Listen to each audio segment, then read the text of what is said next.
उधर छिंदवाड़ा के चंदनगांव स्थित प्राथमिक शाला स्कूल के एक कमरे की छत देर रात भर भराकर गिर गई, जिसके बाद सूचना पर पहुंची संकुल प्राचार्य ने तत्काल जिला शिक्षा अधिकारी को सूचना दी और सभी बच्चों को हायर सेकेंडरी स्कूल में शिफ्ट कर दिया। बात किया तो उन्होंने मुझे जो मार्गदर्शन दिया कि मैडम आप वहां पहुंचकर एक पंचनामा बना लीजिए। जब मैं यहां पर पहुंची तो जोन के कार्यकारी जो सब इंजीनियर महोदय चौहान सर यहीं थे, हमारे पार्षद महोदय जी थे और कई पालकगण यहाँ उपस्थित थे, हमारे जन शिक्षक और सीएससी महोदय भी उपस्थित थे और समस्त स्टाफ और आम नागरिक भी उपस्थित थे जिनके बच्चे यहाँ अध्ययनरत हैं। तो उसके बाद हमने जो कमरे का पंचनामा बनाया और उसके बाद जो हमने त्वरित निर्णय लिया कि यहाँ के बच्चों को यहाँ से 500 मीटर की दूरी पे ही संकुल शाला शासकीय उच्चतर माध्यमिक विद्यालय चंदनगांव स्थित है, तो वहाँ पर पूरे बच्चों को शिफ्ट कराया गया। यहाँ क्लासेस कब से नहीं लग रही जहाँ बिल्डिंग जो गिरा है? 2018 से उस कमरे में कक्षा का अध्यापन कार्य नहीं होता है। वो कमरा एज अ स्टोर रूम के रूप में उपयोग किया जाता है और हमने अपने विभाग में कई बार इसकी सूचना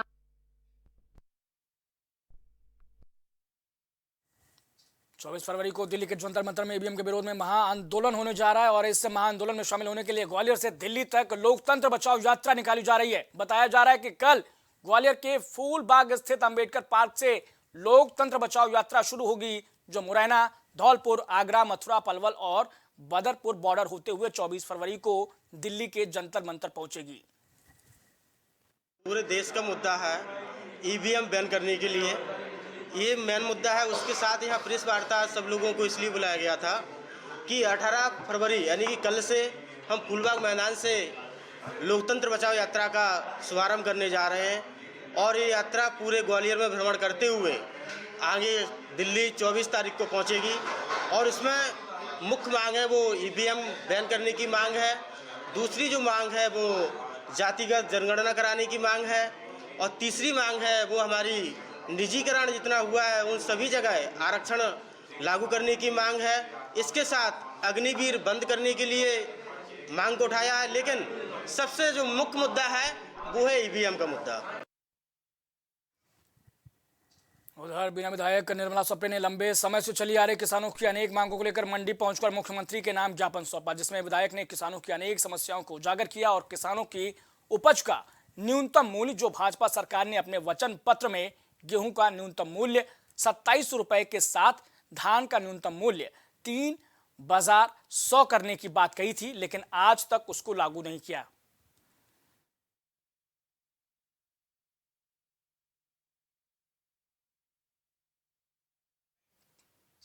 बालाघाट में जल जीवन मिशन के तहत घटिया निर्माण, अधूरी योजना का अधिक भुगतान, घरों में पानी नहीं पहुंचने के बावजूद कनेक्शन दिए जाने और अपूर्ण कार्य को पूर्ण बताए जाने का मामला विधानसभा में गूंजने के बाद अधीक्षण मंत्री रामगोपाल शिववंशी जांच के लिए पहुंचे थे, जिन्होंने जांच के दौरान संबंधित मामले को सही पाया। साथ ही उन्होंने कहा कि इस मामले में जो भी दोषी होंगे उनके खिलाफ सख्त कार्रवाई की जाएगी। रजेगा और आलेजनी में घटिया टंकी का निर्माण हुआ है, लोगों को पानी नहीं मिल रहा है, जबकि गांव फ्लोराइड युक्त है। अधिकारी लोग आए थे जांच में विधानसभा के कार्रवाई के बाद, तो जांच में सत्य पाया है कि घटिया निर्माण भी हुआ है, पाइपलाइन भी डली है, नल कनेक्शन जीरो है। जो विधायक जी की शिकायत को सत्य पाया है।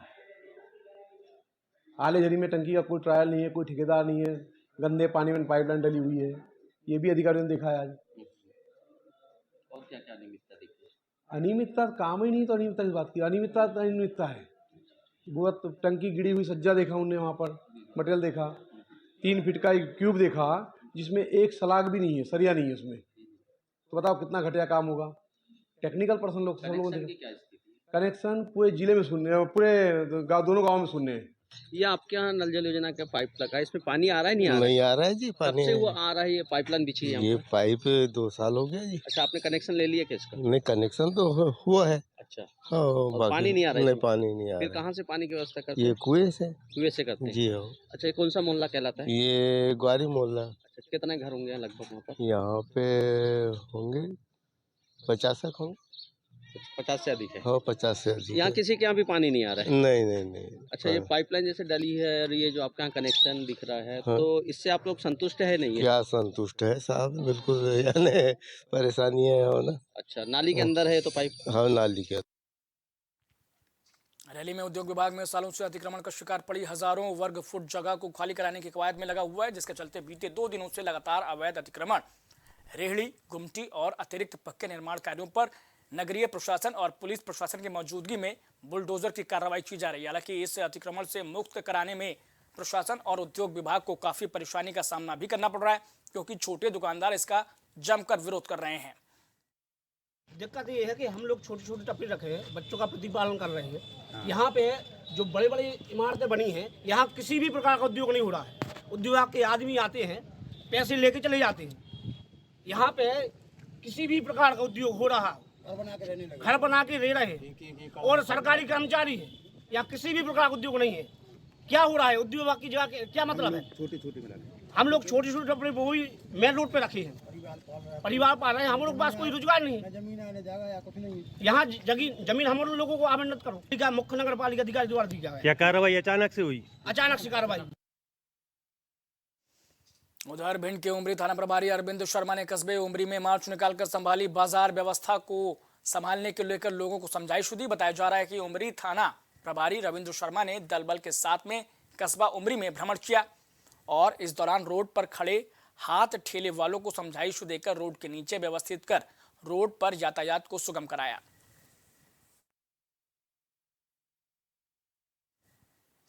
भिंड में पुलिस अधीक्षक डॉक्टर असित यादव और अतिरिक्त पुलिस अधीक्षक संजीव पाठक ने साइबर सेल टीम को गुम हुए मोबाइलों को ट्रेस कर जल्द बरामद करने को लेकर निर्देशित किया था, जिस पर साइबर सेल प्रभारी दीपेंद्र यादव ने अपनी टीम के साथ गुम हुए मोबाइल को ट्रेस करके 20,50,000 रुपए के मोबाइल को बरामद किया है, जिनको पुलिस अधीक्षक कार्यालय में आयोजित कॉन्फ्रेंस में पुलिस के वरिष्ठ अधिकारियों और साइबर सेल की टीम ने मोबाइल मालिकों के सुपुर्द कर दिया।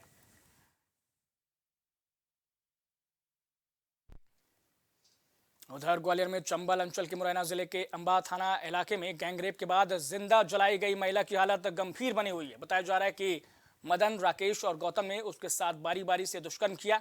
इसके बाद जब महिला आरोपियों के कब्जे से छूटकर भागने लगी तो उस पर पेट्रोल डालकर उसे आग के हवाले कर दिया गया। इससे महिला करीब 80% से ज्यादा झुलस गई। फिलहाल महिला की हालत गंभीर बनी हुई है। सर सामने वाली पार्टी से मेरा विरोध चल रहा था सर, तो मैंने राजीनामे चक्कर में वो गई थी सर। ठीक है, राजीनामे चक्कर में गई थी तो मैं राजीनामे चक्कर में गई थी, मैं घर पे आके देखा मैसेज को, तो मैंने इधर उधर फ़ोन लगाया सर, मैंने जानकारी ली तो मौके रख के मेरे भाई का फ़ोन आया था मेरे पास, जो माँ चाहने पर हमें किसी औरत को आग लगा के मार दिया है। तो मैं थाने में गया था, थाने में पुलिस वालों से मैंने कही थी सर मेरी मैसेज वहाँ पे डली है तो सब मेरे साथ में चलो, तो पुलिस वहाँ पे अम्बा थाने में मुझे गाड़ी गुड़ी करके मुझे भगा दिया था सर। मुझे वहाँ से फिर मैंने 100 नंबर की पुलिस को किसी को मुझे सूचना दी थी, तो 100 नंबर की पुलिस को मैं गया लेके साथ में वहाँ पे गया था मैं सर। तो मौके वक्ते पे उसमें उठा मतलब सीरियस थी, मतलब गैरूस थी, तो उसके बाद मैं गैरूस हो गया हूँ। उसके बाद मैं खड़ा हुआ हूँ तो उसकी पानी की आवाज़ आ रही है, पानी मुझे पिला दो। ठीक है, फिर आपके पति के साथ क्या हुआ? कोई रेप वगैरह की घटना ऐसी हुई है? जी सर, वो तो बोली मेरे साथ गलत काम हुए थे सर। किसने किए? ये मनीष, वो गौतम, राकेश और मदन और राखी ने आग पाग लगाई है। इन्होंने किसी ने हाथ पकड़े हैं, किसी ने वो करे हैं, और राखी की चाची थी सर, जला दिया। ग्वालियर जिले के पनिया थाना इलाके में एक नाबालिग लड़की के साथ पड़ोसी 2 युवकों ने दुष्कर्म करने का प्रयास किया, जिसके बाद नाबालिग ने अपने परिवार के अन्य लोगों को इस घटना के बारे में जानकारी दी है। इसके बाद नाबालिग के माता पिता जब घर पहुंचे तब उन्होंने पनिया थाने में इसकी शिकायत दर्ज कराई। वही पुलिस ने छेड़खानी और पॉस्को एक्ट के तहत मामला दर्ज कर लिया है। पड़ोस के रहने वाले 2 बच्चे हैं, वो दोनों बुरी नीयत से उसके घर में आए और उसके साथ अश्लील हरकत करने लगे। तो बच्ची को एकदम लगा अचानक कि मतलब किस टाइप, पहले भी उनके घर में आते जाते थे, मगर जो इस टाइप की पहली बार घटना करी इस टाइप की, तो लड़की एकदम घबरा के उसने एकदम आवाज़ लगाई बचाओ बचाओ। तो आसपास वाले आ गए तो एकदम वो पड़ोसियों को देख के मौके से भाग गए। उसकी रिपोर्ट पर से धारा 354 और 354 खा 451 34 और पास्को एक्ट 7/8 पास्को एक्ट का अपराध पंजीबद्ध किया गया है और दोनों आरोपी मौके से फरार हो गए। पुलिस द्वारा अपराध पंजीबद्ध किया गया है, पनिहार पुलिस द्वारा, और उसमें आरोपियों को जल्दी जल्दी गिरफ्तार कर माननीय न्यायालय में पेश किया जाए। उधर मुरैना में बदमाशों के हौसले लगातार बुलंद नजर आ रहे हैं। बताया जा रहा है कि बदमाशों ने ग्वालियर के व्यवसायी के वाहन से 12 लाख की चोरी की वारदात को अंजाम दे डाला। दरअसल व्यवसायी श्रेय अग्रवाल केशव कॉलोनी के सामने से प्लाईबोर्ड के रुपए वसूलने गए हुए थे। वहीं घटना की सूचना पर पहुंची पुलिस ने MS रोड के CCTV खंगालने में जुट गई है। मेरे यहाँ लूट हो गई है। मैं यहाँ पेमेंट कलेक्शन के लिए आया था, तो मेरे साथ मेरा बैग चोरी हो गया है। कितना रुपया था? करीब 12 से 13 लाख रुपए करीब था सर। कहाँ पर लूट हुई है, कुछ पता चला? इस ये डी मार्ट के पहले हुई है मेरे साथ। क्या काम करते हैं? प्लाईवुड का काम है मेरा। गाड़ी में कौन कौन लोग थे? मैं वो मेरा ड्राइवर था। तो पुलिस क्या कह रही है? पुलिस ढूंढ रही है, जानकारी कर रही है अभी। सुरेश अग्रवाल जी हैं, ग्वालियर के व्यापारी हैं और कुछ पैसा कलेक्शन करने आए थे। यहाँ उन्होंने जो कोई पैसे 2-3 जगह से कलेक्शन किया है, उसके बाद उनकी गाड़ी का टायर पंचर हो गया था। उन्हें याद नहीं आ रहा है कि कहाँ से गया है। जब वो पेट्रोल पंप पे हवा डलवाने पहुँचे तो गाड़ी में से बैग गायब था। तो उसी के हम CCTV फुटेज, वो तो अभी उन्हें पूरा कंफर्म याद नहीं है कितने पैसे हैं, वो हिसाब देख के ही बता पाएंगे। वो जो 2-3 जगह से कलेक्शन किया उनसे जानकारी। नरसिंहपुर में पुलिस अधीक्षक द्वारा चलाए जा रहे अभियान के तहत थाना कोतवाली अंतर्गत घटित हुई चोरी की घटनाओं में शामिल 6 आरोपियों को मुखबिर की सूचना पर गिरफ्तार किया गया है, जिन्हें 9 दिसंबर में हाउसिंग बोर्ड और 13 फरवरी 2024 को खाली पड़े मकान में चोरी करने के मामले में आरोपी बनाया गया था। फिलहाल पुलिस मामले की जांच में जुट गई है। देखिए, ये लगभग 4 चोरियां जो है कोतवाली में जो है लगातार हुई थी। इसको लेकर के जो है मुखबिरी लगाई गई। मुखबिरी के आधार पर 6 आरोपियों को गिरफ्तार किया गया। सभी 23 से 30 साल के लड़के हैं और सभी लगातार जो है नकबजनी में इन्वॉल्व रहे हैं। जबलपुर में भी इन लोगों ने घटनाएं की हैं। सभी की गैंग हिस्ट्री सीट खोली जा रही है और साथ ही साथ पूर्व के रिकॉर्ड के आधार पर इनके जमानत रद्दीकरण की भी कार्रवाई की जाएगी। दमोह जिले के रजपुरा थाने में पदस्थ थाना प्रभारी राजीव पुरोहित को रजपुरा से तारादेही तबादला होने के बाद ग्रामीणों ने थाना प्रभारी को अनोखे अंदाज में विदाई दी। बताया जा रहा है कि ग्रामीणों ने थाना प्रभारी राजीव पुरोहित का स्वागत कर घोड़े पर बिठाया और गाजे बाजे के साथ गांव में घुमाकर विदाई दी। इस दौरान ढोल नगाड़ों की धुन पर लोग नाचते झूमते हुए नजर आए।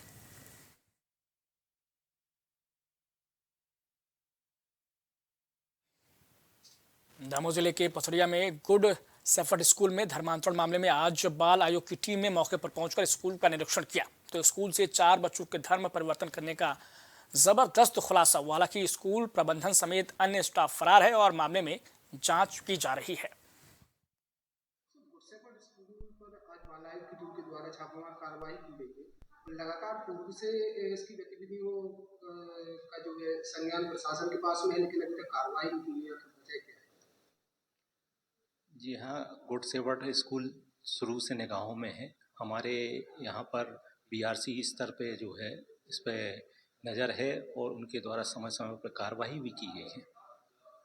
कार्रवाई क्या की गई? क्या जानबूझ के उन्हें भागने का मौका दिया गया? सर, आज स्टाफ पूरा फरार है, संचालन पूरी फरार है। इसके संबंध में जो है DPC स्तर पर कार्रवाई की गई है ना। BRC के द्वारा 6 महीने पहले भी कार्रवाई की गई, उसके बाद दोनों शिक्षक रुक गए। कार्रवाइयाँ पूरी की पूरी BRC और DPC स्तर से जारी हैं। ये वर्ष 2021 की घटना है। 2021 में नवरात्रि का टाइम चल रहा था, जिस पर मेरे बच्चों ने मुझे घर आके बताया है कि मेरे टीचर सिखाते हैं कि आपके जो भगवान हैं, आपकी माताएं हैं, उनका शेर भी तो मांस खाता है, आप लोग मांस क्यों नहीं खाते। और उस पर मतलब कुछ टिप्पणियाँ भी की जा रही थी, जैसे हमारे देवी देवताओं के अनेक हाथ होते हैं, उसको लेके बोले आपने कभी ऐसा व्यक्ति देखा है जिसके एक से अधिक हाथ हों, और उनके मतलब ये है कल्चर को लेके इस तरीके से चीज़ें यहाँ पर बताई जा रही थी, जो मुझे पसंद नहीं आई। मैंने यहाँ पर प्रिंसिपल को भी शिकायत की थी। मैंने प्रिंसिपल से शिकायत की थी इस बार में की, तो उन्होंने उस सर को डिस्क्वालीफाई करने के लिए बोला था मेरे से। कितने लोगों को पता है? मेरे ख्याल से 4-5 लोगों से मेरी चर्चा हुई थी। निकाल के दिए, इसमें ये बात की पुष्टि हुई। दूसरा, कुछ एक बाइबल की बुक मिली है, कुछ मॉरल एजुकेशन की जो बुक्स थी वो मिली हैं जो किसी धर्म से रिलेटेड। यह माना जा सकता है कि 4 बच्चों का धर्म परिवर्तन करा दिया गया इसके लिए? वो तो पेरेंट्स भी स्वीकार कर रहे हैं, पेरेंट्स भी स्वीकार। तो अभी क्या क्या जब्त हुआ है और क्या कार्रवाई की जाएगी? एक तो मॉडल एजुकेशन की कुछ बुक्स मिली हैं, बाइबल मिली है और बच्चों से संबंधित जो रिकॉर्ड हैं, पर्टिकुलर जिसने आरोप लगाया था कि हमारा धर्मांतरण हुआ है, वो सब रिकॉर्ड हमने जब्त कराया है। एजुकेशन विभाग ने रिकॉर्ड अपने कब्जे में लिया है। मामले में क्या है?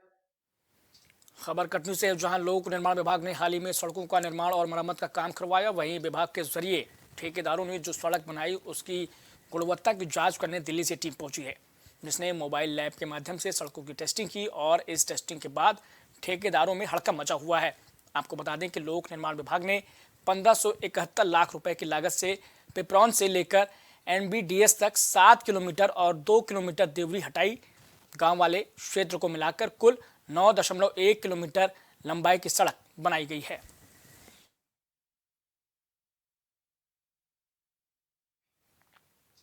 ग्वालियर के फूलबाग परिसर में शनिवार शाम को 2 युवतियों के बीच जमकर मारपीट हुई। दोनों ने एक दूसरे के बाल पकड़कर खींचे, बेल्ट से पिटाई की, जिसका वीडियो सोशल मीडिया पर जमकर वायरल हो रहा है।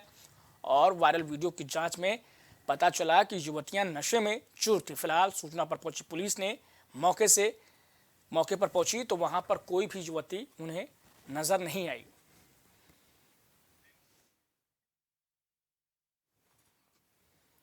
राष्ट्रीय बाल स्वास्थ्य कार्यक्रम को सफल बनाने के लिए दमोह नाका स्थित मेट्रो प्राइम हॉस्पिटल में आज निःशुल्क शिविर का आयोजन किया गया, जिसमें ऐसे बच्चे जिन्हें जन्म से ही दिल की बीमारी है, उनका बाल हृदय रोग विशेषज्ञ doctor KL Uma Maheshwar, surgeon doctor Sudeep Chaudhary और बेहोशी के डॉक्टर सुनील जैन और उनकी पूरी टीम ने निःशुल्क परामर्श दिया। इस कार्यक्रम के अंतर्गत अब तक 1000 से ज्यादा बच्चों का निःशुल्क ऑपरेशन हो चुका है।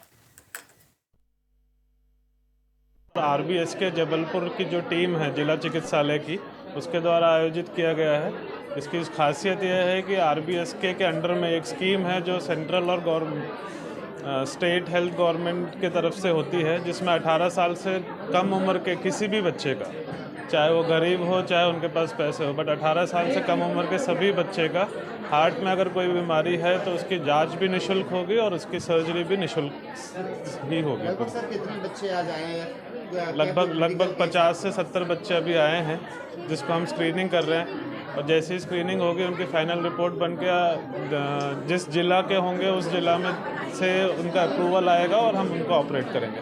नहीं होती है तो शासन की राष्ट्रीय बाल स्वास्थ्य योजना के अंतर्गत उन सभी बच्चों का आज यहाँ निःशुल्क परीक्षण किया गया, जिसमें हृदय के डॉक्टर KL उमा महेश्वर द्वारा इनकी जांच और इको वगैरह सारा करके देखा गया और इनमें से जो भी बच्चों में खराबी पाई जाएगी, जो भी बीमारी निकलती है, शासन की योजना के अंतर्गत ही उस बीमारी का निःशुल्क इलाज किया जाएगा। लगभग सर अभी कितने बच्चों को ऑपरेट कर चुके हैं और आज कितने बच्चे? लगभग अभी तक इस योजना के अंतर्गत 1000 से अधिक बच्चों का सफल ऑपरेशन हो चुका है और आज लगभग शिविर में 50 बच्चों का अभी तक जांच की जा चुकी है। सर लगभग इसमें कितना खर्च आता होगा? जो वो किस बच्चे को क्या बीमारी निकल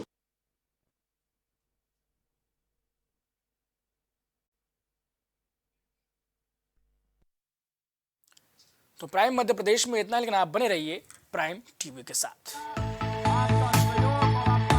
कुछ भाव पुष्प। आप देख रहे हैं प्राइम टीवी, सच साहस सरोकार। प्रधानमंत्री श्री नरेंद्र मोदी का संकल्प है कि देश का हर नागरिक पोषित, सशक्त और समर्थ बने। जब पूरा विश्व इस सदी की सबसे बड़ी महामारी कोविड-19 से जूझ रहा था, उस दौरान प्रधानमंत्री श्री नरेंद्र मोदी जी के नेतृत्व में भारत सरकार ने प्रधानमंत्री गरीब कल्याण अन्न योजना का संचालन कर देश के गरीबों की खाद्य सुरक्षा सुनिश्चित की। इसी संवेदनशीलता को जारी रखते हुए आज 80 करोड़ से भी ज्यादा लोगों को मुफ्त अनाज दिया जा रहा है।